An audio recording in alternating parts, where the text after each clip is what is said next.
These students that had been in education system for 15 years, 14 years, high-end students, most of them, not once in their whole bloody life did anyone ever get them to sit down for like a day and say, all right, justify your existence. Like, well, seriously, it's like here you are in university, you're taking a bunch of courses, you've got some sort of vague career plan. It's like, defend the damn thing a bit, since you're going to go live it and everything. You're staking everything on it. It's like, what's your damn plan? And why are you so convinced that it's not the plan of a babbling fool? Because if you haven't thought about it, then it is. And if you really want to go out there and live that out, you know, one of the things Carl Jung said was that you're in a story, whether you know it or not. And then he made two nice comments about that.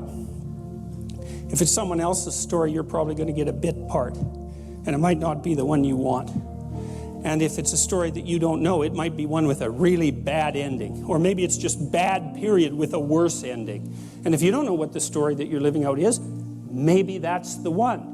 You know, maybe you got that from your mother, you got it from your grandmother, you got it from your aunt, or God only knows where you picked it up, because you pick up things like mad, because that's what human beings are like.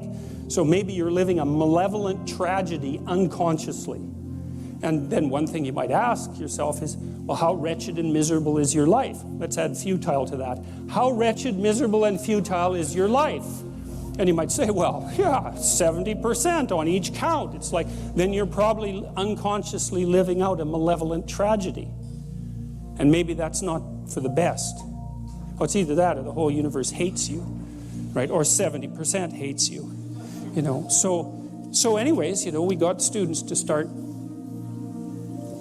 writing in detail about not what they wanted. It's not a career thing.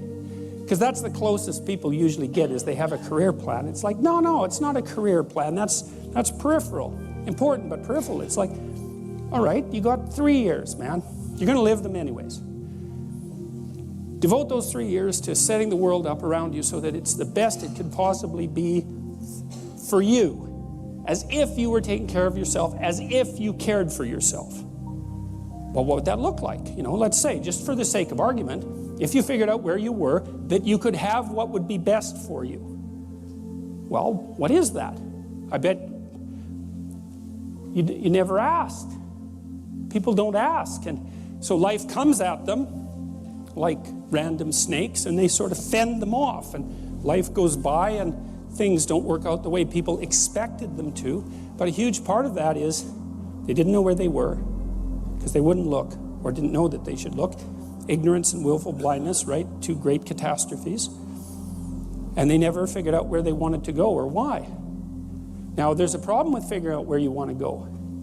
And the problem is that you make your conditions for failure clear to yourself. And people don't like that. So if you keep yourself in the fog, then you can't tell when you screwed up.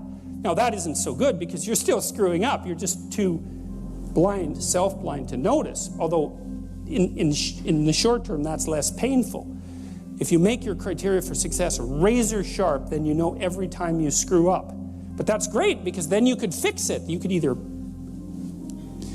repair the behavioral inadequacy or the conceptual inadequacy that you're using as a tool in that situation, or maybe you could adjust your damn plan. Either way, you can fix it.